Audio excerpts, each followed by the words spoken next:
Olá, olá, olá! Nossa live das quintas-feiras, que é muito bom nesse horário aí em que muita gente está almoçando, que a gente tem a oportunidade de conversar, né, sobre os assuntos que vocês pedem, os assuntos que vocês gostam. Aí hoje a gente vai falar sobre fáscia superficial, tá? E teve uma live que eu fiz mais no início do ano, em que eu falei sobre, vamos botar aqui, fixar, que eu falei sobre a fáscia superficial e o sistema linfático, que o pessoal gostou muito.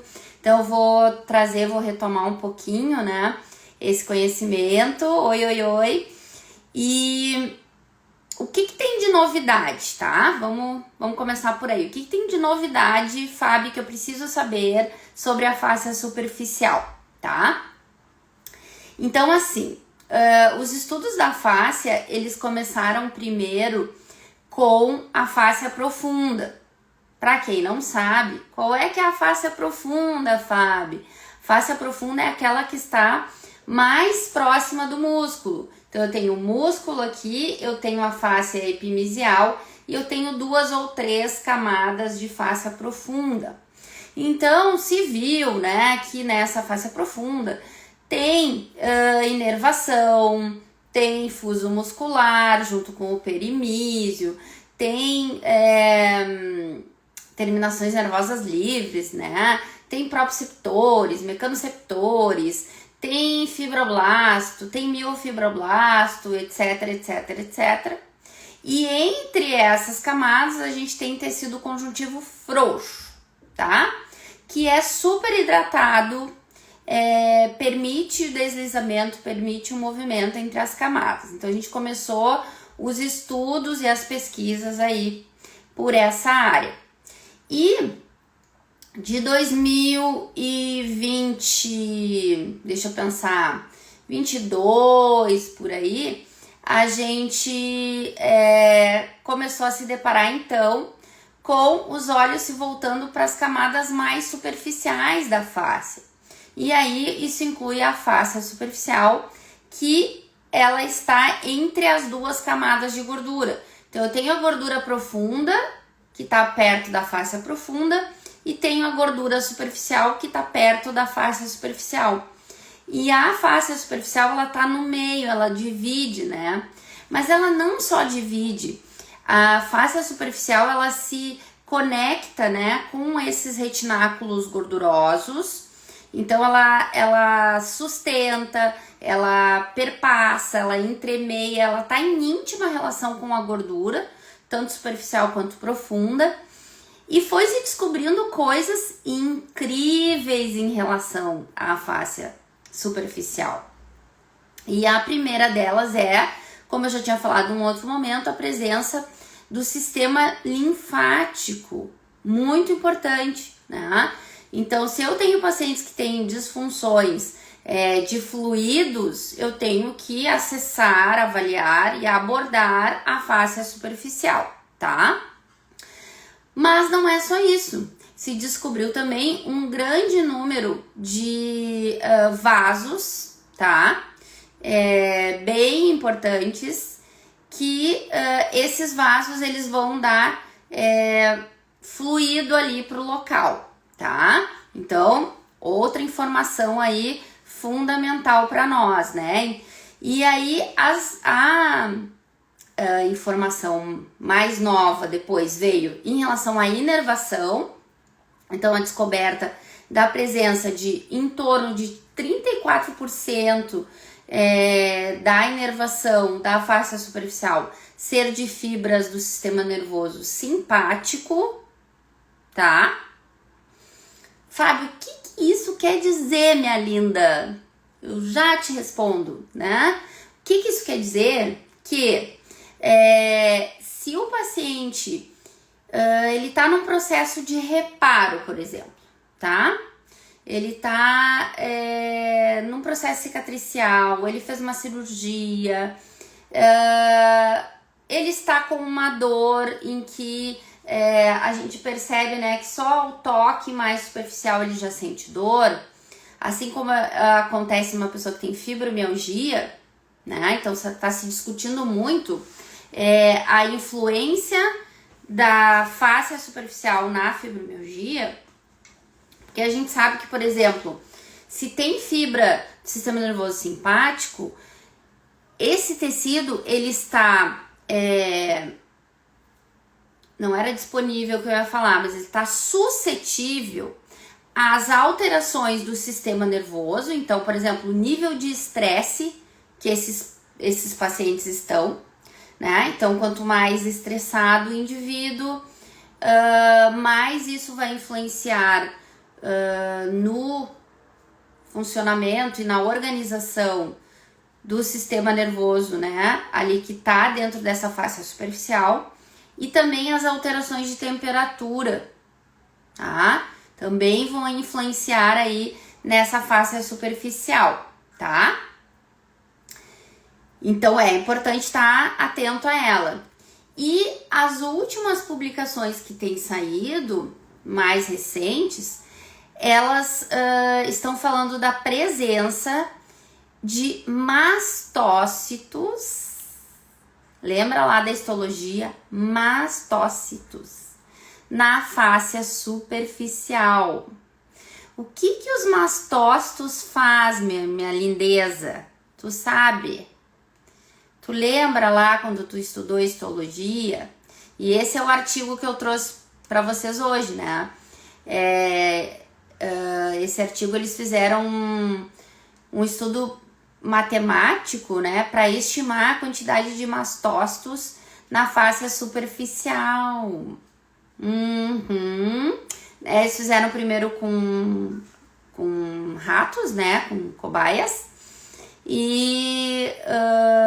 mas a gente já tem um estudo do grupo da professora Calisteco e da professora Caterina Feder com seres humanos, tá? Pessoas que foram fazer abdominoplastia.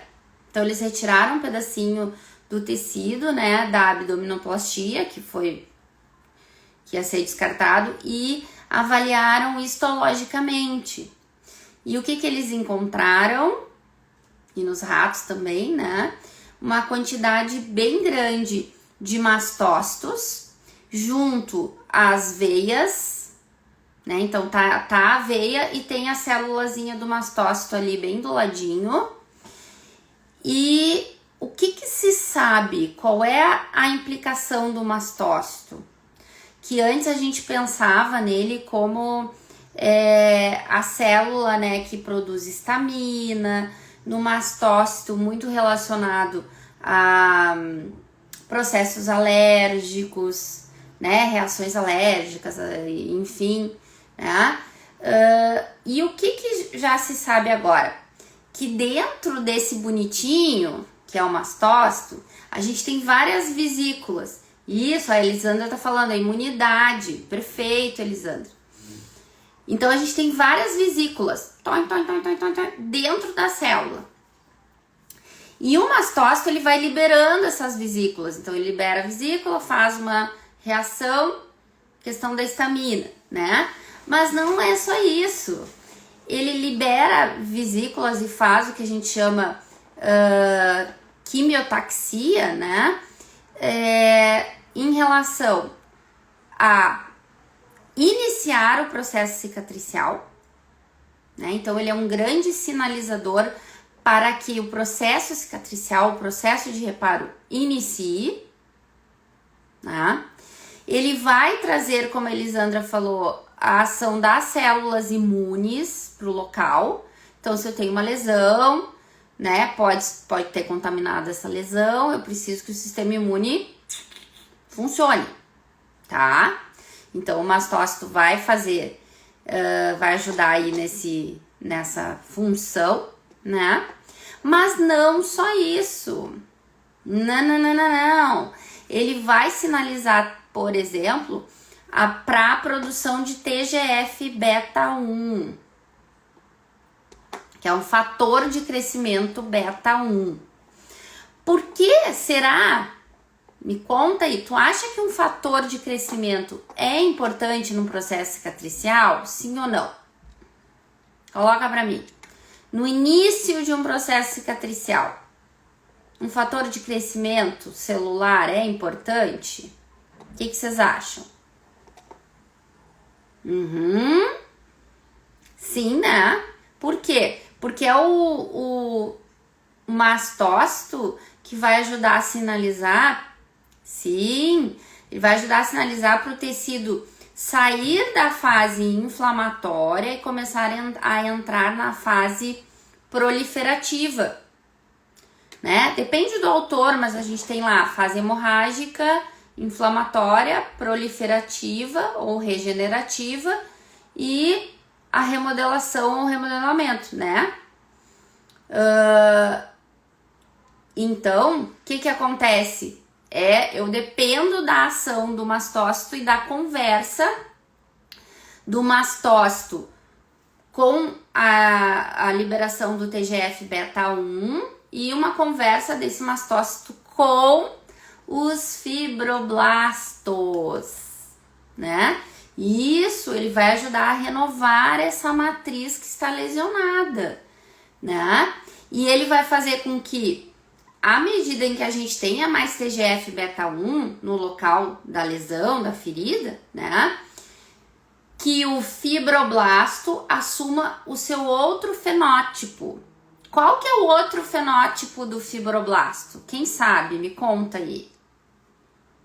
Ele é responsável pela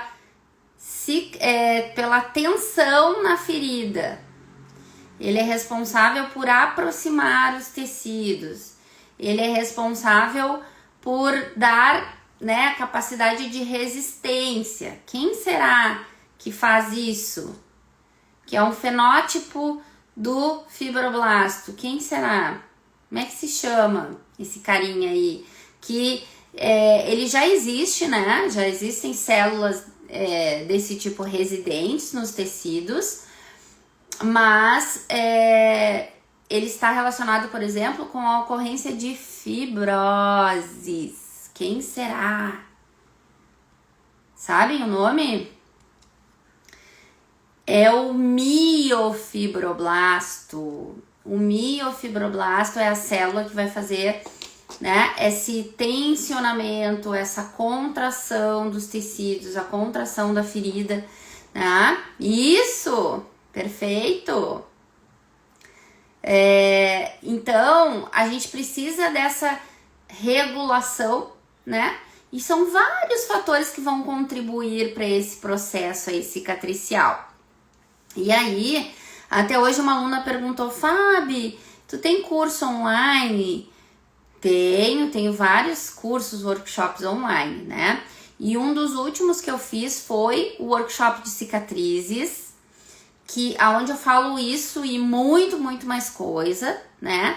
Então, qualquer coisa vocês podem mandar um direct aqui na bio, que a gente passa as informações. E agora, no final de maio, 25 e 26 de maio, a gente vai ter um curso presencial aqui em Porto Alegre, tá? E é um curso que tem 4 aulas online, né? Em torno de 3 horas cada aula, trazendo desde o princípio do entendimento da fáscia até a implicação da fáscia na cicatriz, no linfedema, nas próprias densificações, nas fibroses. Como que a gente aborda isso? Como é que a gente faz para avaliar? Como é que a gente faz para tratar, né? E o nível né, a régua é alta. Eu passo tudo para vocês, tudo e mais um pouco, né? Então, quem tiver afim, quiser aprender muito sobre avaliação e tratamento das disfunções da fáscia, por favor, né, contacta aqui que a gente tem turma em maio aqui em Porto Alegre, tá? Eu acabei de fazer a turma de São Paulo no final de semana que passou, e como o pessoal tá pedindo muito, a gente também talvez organize mais uma turma para São Paulo. Oi, Geraldo, eu teria o maior prazer de ir para Portugal, está nos meus planos. Esse ano eu vou começar a dar os cursos online em espanhol, né? Espanhol eu já ministro, mas eu vou começar a dar os cursos online em inglês e teria o maior prazer de ir a Portugal. Eu preciso de alguém que me ajude aí na organização, tá?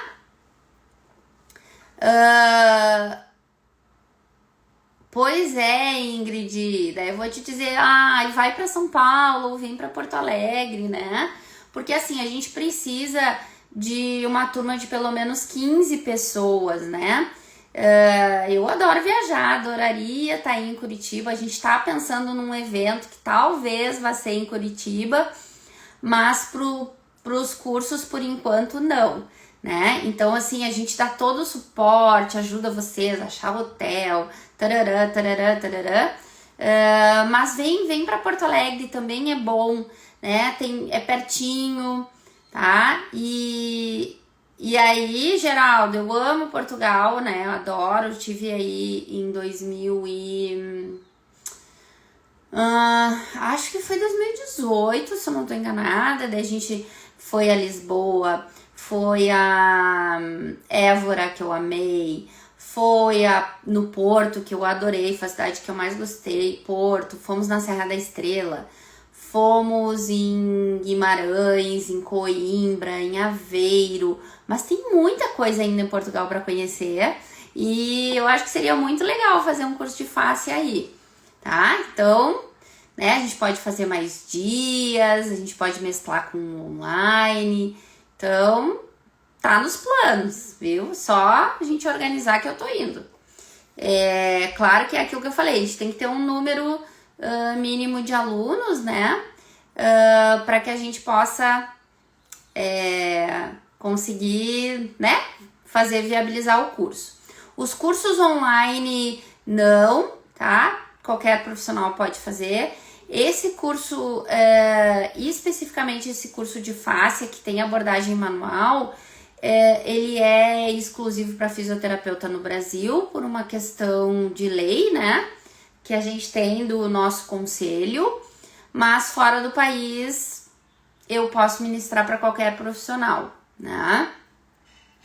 E lá fora, os cursos, os únicos que têm mais restrições são os de osteopatia, que daí eles são exclusivos para osteopatas, né? Os demais, não, em geral, não tem assim uma restrição, né? Então, se juntam fisioterapeutas, os massoterapeutas, os osteopatas, o pessoal do movimento, é diferente, né? Uma outra visão, enfim. Mas também, né? Quem não pode vir a Porto Alegre no momento, mas vamos lá, vamos fazer uma força, né? Ou quem quer fazer alguma coisa online, a gente também tem coisas online, tá? E aí, nesse final de semana, eu vou dar uma palestra num evento sobre cirurgia plástica, né? E é o assunto que a gente tá conversando aqui, que a fáscia superficial, ela é extremamente importante para o processo cicatricial, né? Em geral, de alguma forma vai cicatrizar, vocês concordam? Aquela lesão vai fechar, né? Só que o que a gente tem que entender, que é o tipo de paciente que eu atendo muito. Eu não atendo os pacientes no pós-operatório imediato, não é a minha...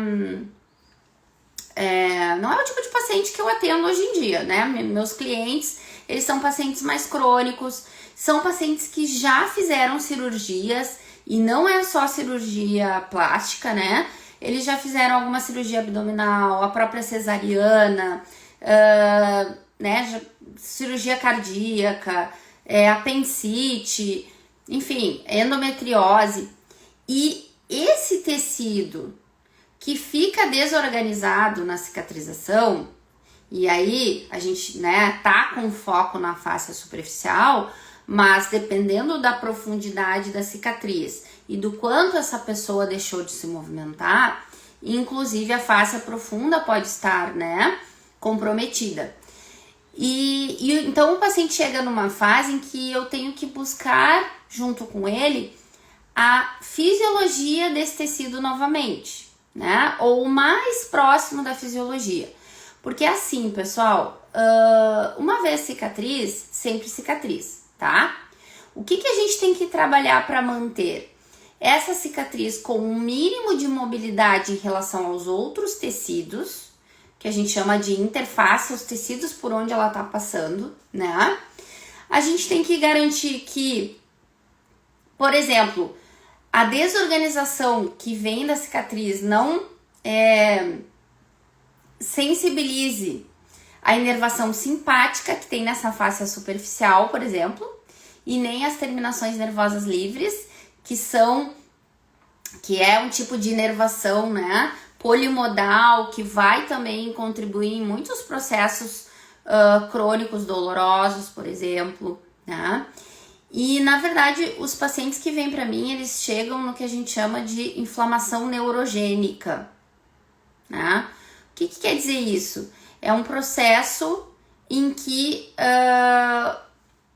o meio ali, a matriz facial, ela tá inflamada, ela tá desorganizada, mas não é uma inflamação com prostaglandina, por exemplo, com mastócito a milhão, não. É uma inflamação relacionada, por exemplo, à substância P, né? Ali no local, peptídeos irritantes. Então se torna uma sopa inflamatória, desorganizada, que acaba sensibilizando mecanorreceptores, quimiorreceptores, e isso vai começar a sensibilizar lá o corno posterior da medula. E isso acaba, né? Se essa cicatriz ela for julgada pelo sistema nervoso como uma potencial ameaça, né? Não precisa nem ser uma ameaça, mas uma potencial, isso já vai ir para os centros superiores e pode levar o paciente ao que a gente chama de sensibilização central, né? Então eu não estou mais diante de um paciente que está com uma dor que está vindo de uma nocicepção, que está vindo de uma desorganização periférica. Já começa a haver uma desorganização central ou uma reorganização no sentido disfuncional, né, do sistema nervoso central. E aí a gente vai entrar com abordagens que pensem, né, que direcionem também para mecanismos centrais, tá? Isso a gente discute muito no curso e eu trago, né, estratégias para vocês. Então a gente avalia muito bem o paciente, eu levo o ultrassom de imagem para vocês terem essa experiência de ver, né, as camadas faciais, ver que desliza, ver quando não desliza, ver o que acontece quando tem uma cicatriz nesse tecido, né? A gente consegue ver no ultrassom de imagem que ele fica todo disfuncional. E aí a gente consegue acompanhar também a resposta aos tratamentos que a gente vai fazer, né? O que eu tenho usado hoje em dia? A termografia, tô começando a usar. Tenho usado a variação pela variabilidade da frequência cardíaca e também uso ultrassom de imagem. Então eu uso recursos aí para fazer uma avaliação mais completa, sem deixar, e isso é muito importante, pessoal, de estar atenta ao paciente, de fazer uma escuta ativa, de realmente querer entender o que está acontecendo, né, com o paciente, de realmente entender o contexto, né? Hoje eu recebi uma mensagem de uma paciente que é tia de um ex-aluno meu da graduação. E aí ela veio me dizer, eu tô com muita dor no meu pescoço e me disseram que tu atende muito bem pacientes que têm problema de coluna. Eu, sim, gosto muito de tratar disfunções na coluna. Eu tô com formigamento nos dedos. E aí eu já perguntei pra ela, me conta um pouquinho mais de ti. Eu tenho 44 anos. Eu disse, me fala de 0 a 10, quanto que foi teu nível de estresse na última semana? 8,5. Então, tá estressada. Será que esse nível de estresse tá afetando os tecidos dela? Tá mudando a quantidade de mastócitos? Tá alterando a face superficial e a profunda? Né? E aí eu perguntei pra ela, e o teu sono? Ah, o meu sono tá uns 6,5, sendo 10 o melhor sono, né? E o teu intestino? Aí mandei uma figurinha da escala de Bristol. Isso também a gente fala no curso, né? E aí ela tava com uma numeração bem ruim na escala de Bristol e, na verdade, constipada. E ela me falou que ela tava, inclusive, ela tem, nos últimos dias, tem entupido o vaso sanitário quando ela vai. É um cocô muito pesado, muito duro, né? E por que eu fiz todas essas perguntas? Porque todos esses fatores, por exemplo, sono, funcionamento intestinal, nível de estresse, eles têm a capacidade, né, de influenciar no sistema nervoso para alguém que tem dor, ou seja, sensibiliza mais, é como se eu jogasse gasolina no fogo, né? Bum! Se eu jogasse lenha na fogueira, e além de sensibilizar mais, eles também desorganizam a estrutura do tecido. Então, é o mínimo que eu tenho que perguntar, né? E aí já fui conversando, tentando acalmá-la, né? Que apesar daquilo que apareceu na ressonância, que pode ser, é passível, né? A gente pode melhorar a situação dela, que, né, através das abordagens na fáscia, de respiração, de exercício, né, de movimento, a gente vai conseguir dar uma qualidade maior para ela e vai conseguir melhorar, eu não tenho dúvida, né? Perguntei também como é que estavam os hormônios, né? Porque será que ela não estava entrando numa menopausa precoce? Então, vocês entendem que a nossa visão, ela tem que ser ampla, né? Então, eu ensino muito no curso como vocês avaliam tudo isso, para depois a gente entrar no tratamento. Depois eu te ensino a tratar e te ensino as estratégias, né? Por exemplo, para essa paciente, não posso pensar só na cervical dela ou na cintura escapular. Não posso pensar só nas articulações, na fáscia, no disco. Vocês entendem que eu tenho que fazer uma abordagem mais sistêmica? Faz sentido isso para vocês? Sim ou não? Fala para mim.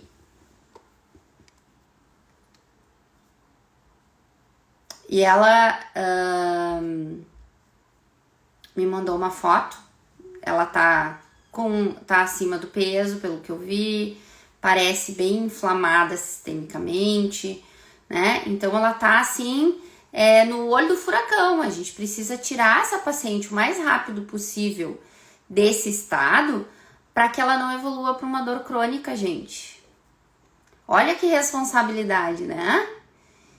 E tu sabe tratar isso? Tu sabe, tu te sente seguro para tirar um paciente de uma situação como essa?